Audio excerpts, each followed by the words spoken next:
विश्व का प्रारंभ। दो ध्रुवीय विश्व का जो प्रारंभ हुआ वो कैसे हुआ, इसके बारे में आज हम अध्ययन करेंगे। चलो देखते हैं क्या है दो ध्रुवीय विश्व का प्रारंभ कैसे होता है।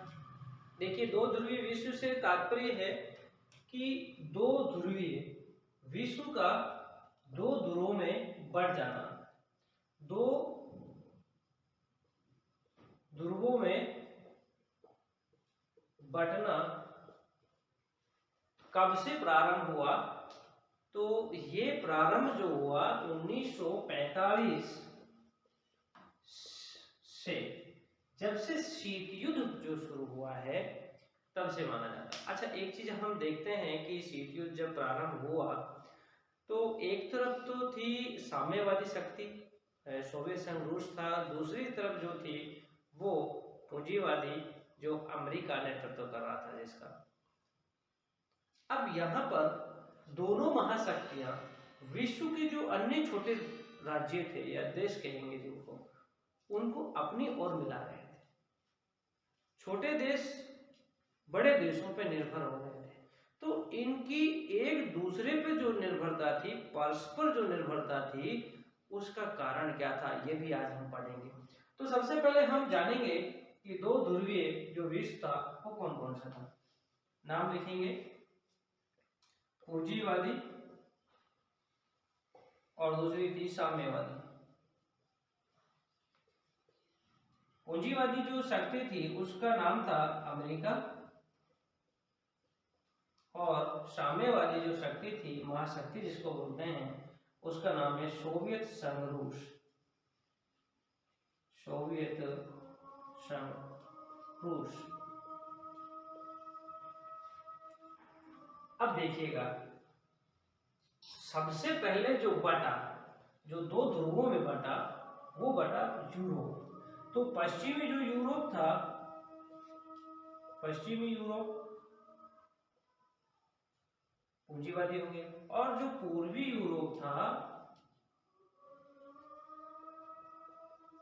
वो साम्यवादी गुट के साथ में आ गया। इसके साथ साथ अन्य और जो हम कहेंगे महाद्वीप थे, जैसे महाद्वीपों में एशिया महाद्वीप, अफ्रीका महाद्वीप, इनके जो देश थे वो भी इनके साथ में जुड़ने लगे। तो धीरे धीरे ऐसा लगने लगा कि विश्व जो है दो ध्रुवों में बंट रहा है, ऐसा लगने लगा। तो अब देखिएगा, जो पूंजीवादी थे उन्होंने अपने गुट को शक्तिशाली बनाने के लिए जो अन्य जो देश थे उनको अपनी ओर मिलाने का प्रयास किया। तो इसमें हम देखेंगे एशिया के जो देश थे वो इसमें आ गए। तो यहाँ पर जो पूर्वी एशिया थी उसके देश इसमें शामिल हो गए। लेकिन इसका जो पूर्वी एशिया है उससे एक देश अलग हो गया, उत्तरी कोरिया। एक अलग हुआ इससे, उत्तरी वियतनाम। देखिएगा, अब यहाँ एक चीज समझने की है कि ये जो दोनों महाशक्तियां थी आपस में किस तरीके से विश्व को बांट रही है। तो आप देखेंगे कि विश्व लगातार बढ़ रहा है। ऐसे ही अफ्रीका में हुआ, ऐसे ही एशिया में हुआ, ऐसे ही लैटिन अमेरिका में हुआ। अब देखिएगा, यहाँ पर हम देख रहे हैं कि पूरा विश्व दो ध्रुवों में बढ़ता जा रहा है। अब कुछ ऐसे संगठन भी बने जो यूं कहा जाए कि एक दूसरे पर निर्भरता दर्शाते हैं। वो संगठन कौन कौन से थे मैं आपको नाम बता देता हूं। जैसे सबसे पहले एक संगठन बना जिसका नाम था नाटो।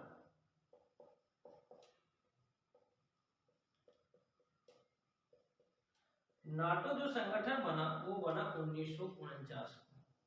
ये क्या था?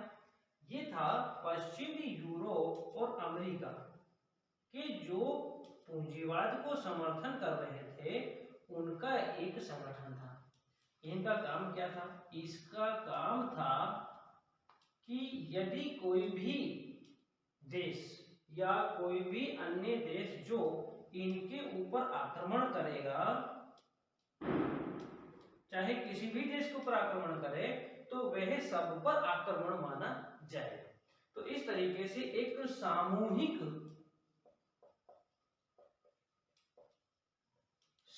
सुरक्षा का सिद्धांत विकसित हुआ यहाँ पर कि सामूहिक सुरक्षा किस तरीके से की जाए। फिर दूसरा एक और था कि ये देश चाह रहे थे कि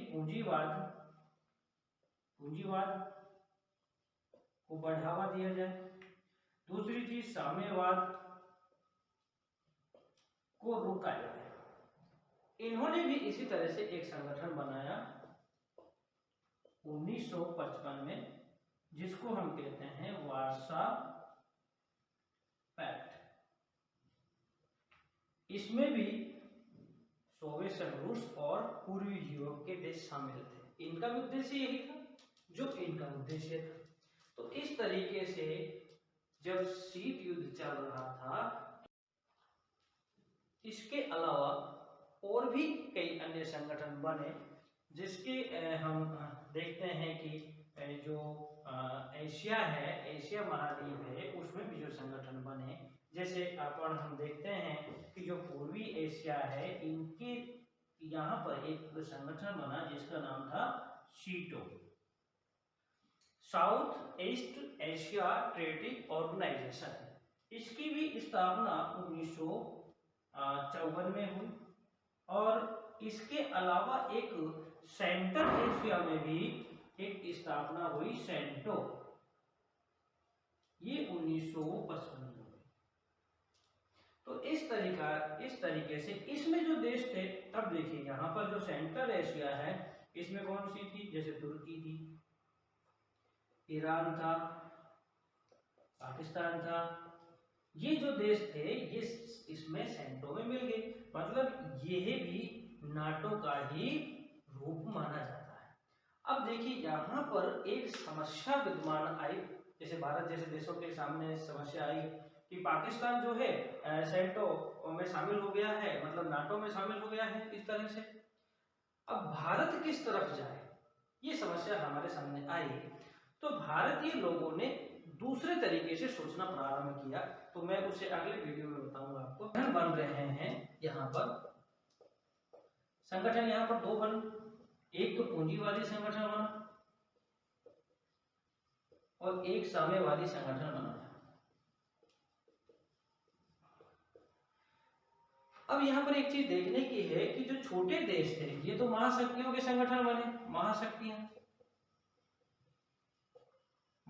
कौन कौन थी आपको पता है। पूंजीवादी का नेतृत्व तो अमेरिका कर रहा है ना, और इसका कौन कर रहा है? रूस कर रहा है।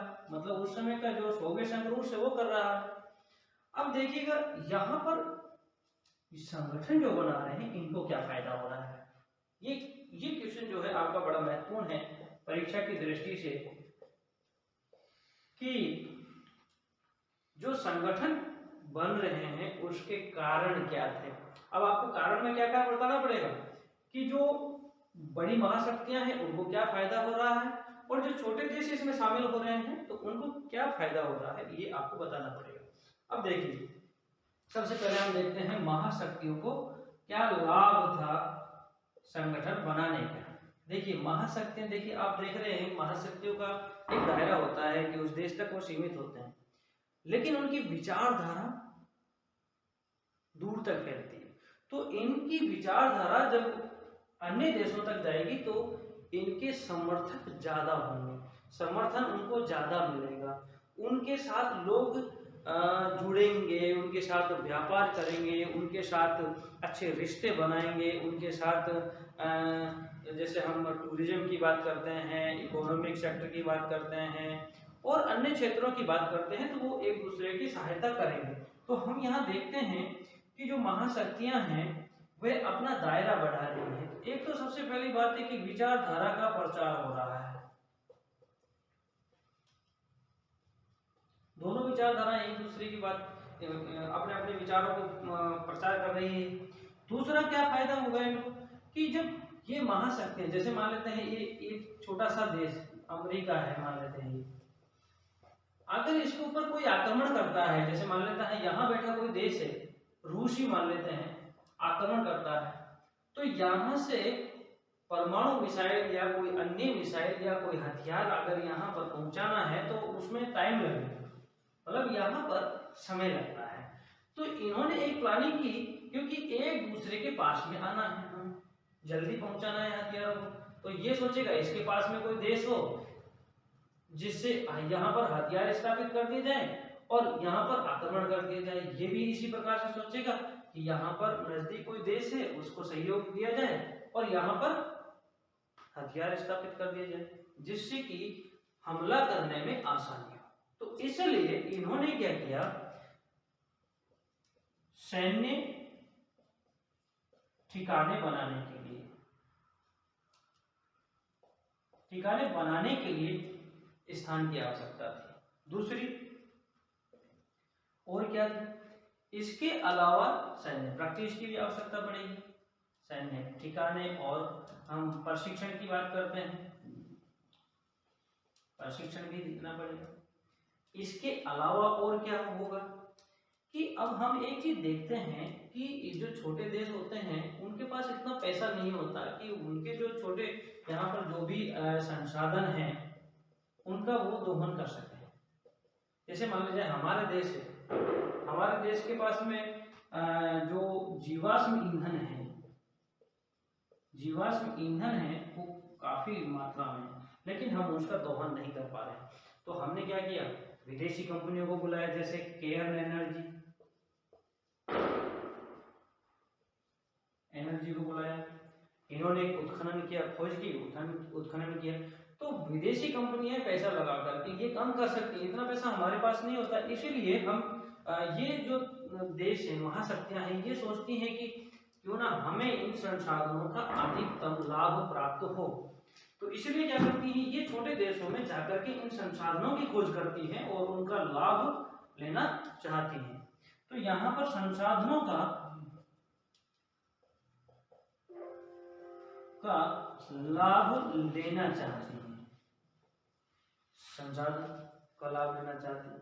तो इस तरीके से हम देखते हैं कि महाशक्तियों को लाभ हो। लेकिन अब इनको क्या होगा, छोटे जो देश थे उनको क्या लाभ है, ताकि वो मिले, क्यों मिले, उसका कारण भी तो होगा ना, क्यों मिले भाई। उसका कारण हम देखते हैं कि छोटे जो देश है उनको क्या मिलेगा, बड़े अगर देश के साथ मिलेंगे तो एक तो उनको सुरक्षा का वायदा मिल जाएगा, सुरक्षा का वायदा। क्योंकि आप सबको पता है कि पड़ोसी का पड़ोसी क्या होता है, दुश्मन होता है ना। कोई पड़ोसी है और उसका पड़ोसी क्या हो जाता है, दुश्मन हो जाता है। तो हम जैसे भारत पाकिस्तान को भी ले लेते हैं, भारत और पाक एक दूसरे के दुश्मन है, लेकिन अफगानिस्तान जो है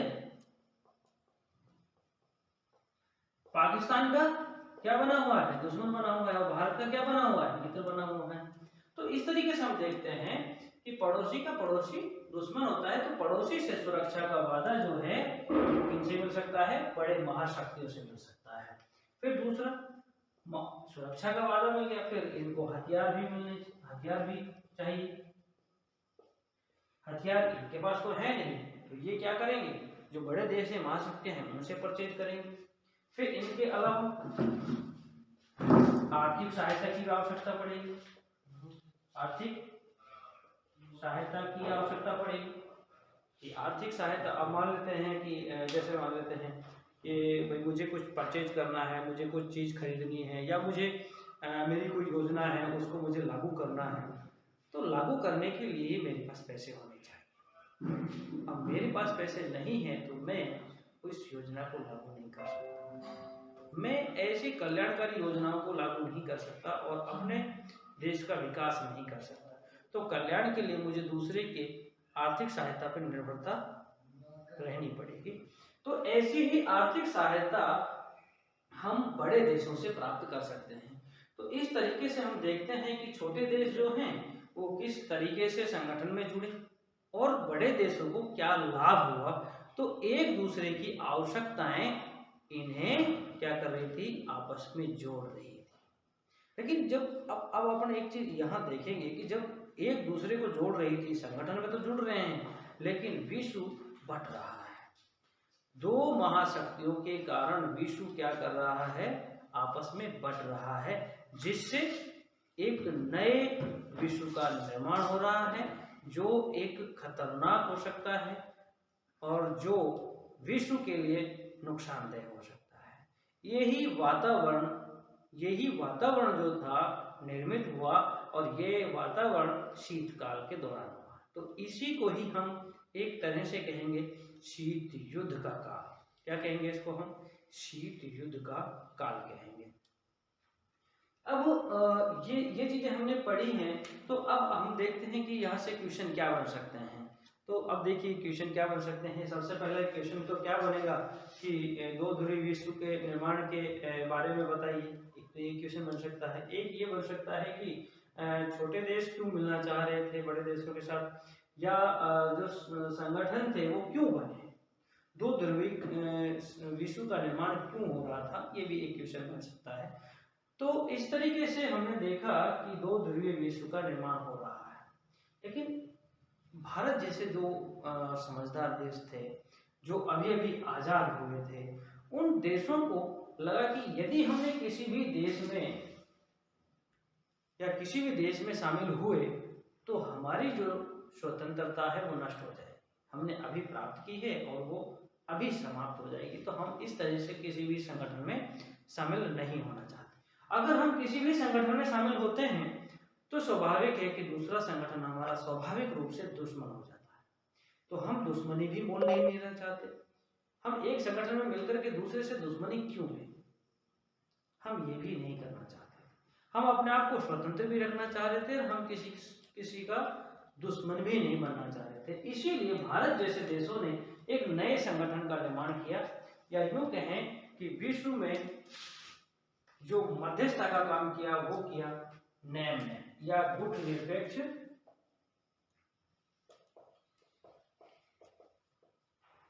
आंदोलन।